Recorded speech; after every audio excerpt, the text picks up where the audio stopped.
Hello everyone, welcome to our YouTube channel. मैं CA Khurshid Ansari. आज आपके साथ जो सीए कोर्स में कुछ मिथ घूम रहे हैं लोगों के बीच में, उसकी सच्चाई बताने वाला हूं। आपके आंखों से पर्दा हटाने वाला हूं। आपको ऐसा लगता है कि जो सीए का कोर्स है इतना डिफिकल्ट है कि इसको कोई कर ही नहीं सकता। उसके बाद से इसके जो सिलेबस है वो कभी खत्म ही नहीं होते, यहाँ पे हर चीज हमको मेमोराइज करना पड़ता है। तो ये जो हर चीज ये मिथ घूम रहा है ना लोगों के बीच में, उसको आज बस्ट करने वाला हूं यहाँ पे, और आपको सच्चाई बताने वाला हूं। तो देखिए, सबसे पहला जो मिथ है वो क्या बोलता है कि यहाँ पे जो सिलेबस है वो नेवर एंडिंग सिलेबस है। मतलब एक बच्चा है वो बेचारा दिन रात पढ़ते रहता है, 12 घंटा, 14 घंटा, 8 महीना, 10 महीना पढ़ता है और बोलता है मेरा सिलेबस ही नहीं खत्म हो पाता है। ओके, तो आप एक बात बताइए, जो रैंकर्स होते हैं और उनका इंटरव्यू लिया जाता है और वो बोलते हैं कि हमने सिलेबस को 6 बार रिवाइज किया था और तब जाके हमको रैंक आया, वो कैसे मैनेज कर पाते हैं? तो कहने का मतलब क्या है, जो हम प्रोसीजर फॉलो कर रहे हैं और जो एक्चुअल में प्रोसीजर फॉलो होना चाहिए, उसमें डिफरेंस है। वो रैंकर को भी तो 24 घंटा ही मिला था और आपको भी तो 24 घंटा ही मिला। वो ऐसा क्या कर दिया यार कि वो इतना आगे निकल गया और हम इतना पीछे रह गए? तो कहने का मतलब क्या है, देखिए, यहां पे आपको टाइम मैनेज करना पड़ेगा। ओके, चीजों को लॉजिकल वे में पढ़ना पड़ेगा। लॉजिकल वे में पढ़ेंगे तो क्या होएगा, आप ज्यादा चीजें जल्दी जल्दी पढ़ सकते हैं, जल्दी जल्दी चीजों को समझ सकते हैं। ये अपना कॉमर्स का पढ़ाई एक सीढ़ी के जैसा है। जैसे जैसे आप लॉजिक समझते जाएंगे, आपको चीजें बहुत ही जल्दी जल्दी समझ में आने लगेंगी।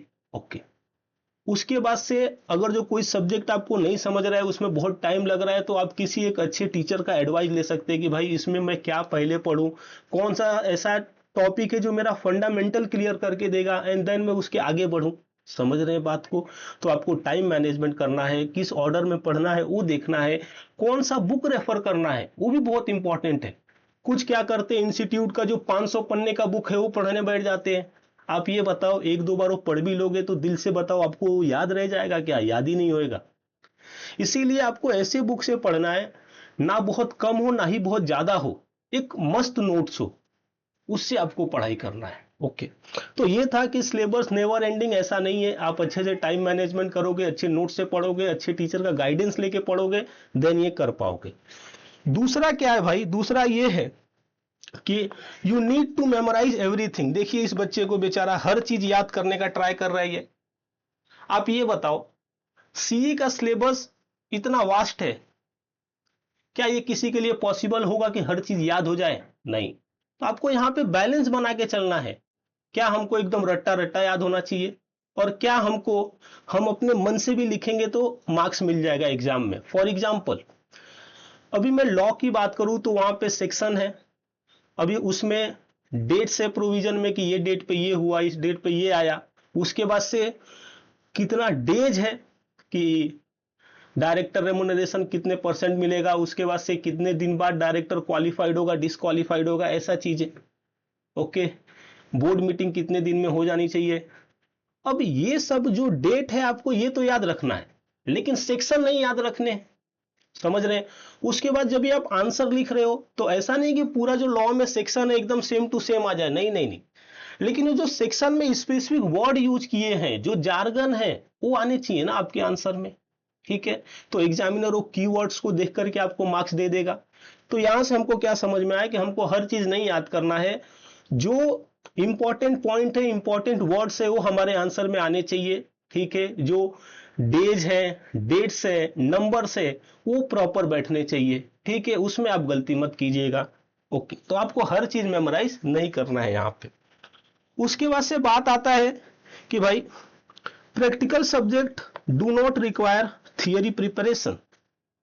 कोई कोई बच्चा ऐसा बोलता है, अरे अकाउंट तो प्रैक्टिकल सब्जेक्ट है तो मेरे को यहाँ पे कुछ याद थोड़े ना करना है, बस मैं समझ के काम खत्म कर दूंगा। ऐसा भी नहीं है। देखिए, अकाउंट एक प्रैक्टिकल सब्जेक्ट है, आई डू एग्री, लेकिन उसमें जो अकाउंटिंग स्टैंडर्ड्स है, फिर जो कंपनीज एक्ट का अकाउंटिंग है, कंपनीज का अकाउंटिंग है, अभी आप बताओ, जो प्रोविजन है उसको आप नहीं याद रखोगे तो कर पाओगे? ठीक है, फॉर एग्जांपल डायरेक्टर रेमुनरेशन का आपको अकाउंटिंग करने को आता है, तो जब तक डायरेक्टर रेमुनरेशन का प्रोविजन नहीं याद रहेगा, या फिर शेड्यूल 3 का आपको जब भी वो फॉर्मेट नहीं याद रहेगा, आप कैसे कर पाएंगे चीजों को। तो प्रैक्टिकल सब्जेक्ट में, अकाउंटिंग सब्जेक्ट में भी आपको थियरी याद करना पड़ेगा, और थियरी भी कभी कभी एग्जाम में आता है। दूसरी साइड ये जो कॉस्ट अकाउंटिंग है, आप फिर बोलोगे कि ये तो एकदम प्रैक्टिकल है, ऐसा नहीं है। ये प्रैक्टिकल भी है और थियरी भी है।